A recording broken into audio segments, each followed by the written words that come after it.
कभी कभी इस शोर भरी दुनिया में शांत रहना भी बहुत ज़रूरी है। सभी बड़ों को मेरा नमस्कार और छोटों को मेरा प्यार। मैं हूँ आपका अपना सार्थक भट्ट, लेके आया हूँ आज आपके लिए बहुत ही कमाल की और एक छोटी सी कहानी। तो कहानी कुछ इस प्रकार शुरू होती है। एक किसान होता है, वो अपने खेत के पास एक गोदाम में काम कर रहा होता है। तो गोदाम में काम करते वक्त उसके हाथ से उसकी घड़ी खो जाती है।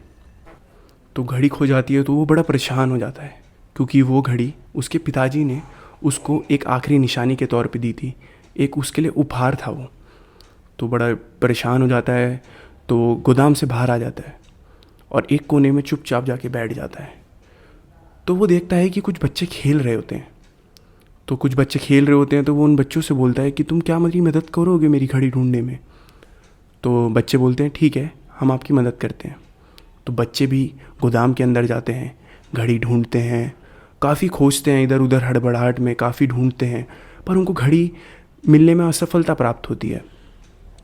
तो घड़ी मिलने में जब असफलता प्राप्त हुई उनको, तो बच्चे भी बाहर आ गए असफलता प्राप्त करके। तो किसान बड़ा परेशान हो गया। तो किसान वापस से एक कोने में जाकर चुपचाप से बैठ गया। तो फिर थोड़ी देर बाद एक बच्चा वापस लौट के आता है। वो किसान से इजाज़त लेता है कि क्या मैं आपकी घड़ी एक बारी फिर से ढूंढ सकता हूँ। तो किसान उस बच्चे को फिर से इजाज़त दे देता है कि तुम मेरी घड़ी ढूंढ सकते हो। तो बच्चा इस बारी गोदाम के अंदर जाता है और थोड़ी देर बाद गोदाम के बाहर आ जाता है।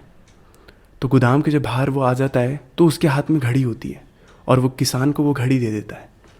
तो जब किसान को वो घड़ी दे देता है तो किसान बहुत खुश होता है, क्योंकि जो उसके पिताजी ने उसको आखिरी तोहफे के रूप में वो घड़ी दी थी, आखिरी उपहार उसको एक घड़ी के तौर पे दिया था, अब वो घड़ी उसको वापस मिल चुकी है।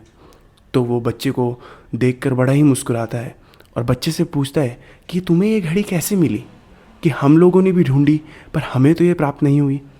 तो बच्चा किसान से कहता है कि मैं गोदाम के अंदर गया और मैं एक कोने पे जाकर चुपचाप खड़ा हो गया। मेरे को वहाँ पे घड़ी की टिक टिक की आवाज़ सुनाई देने लगी। तो जब टिक टिक की आवाज़ उसको सुनाई देने लगी तो वो उस जगह की ओर जाने लगा। तो जगह की ओर जाने पे उसको वो घड़ी प्राप्त हो गई। तो किसान ये सुनकर बड़ा ही आश्चर्यचकित रह जाता है।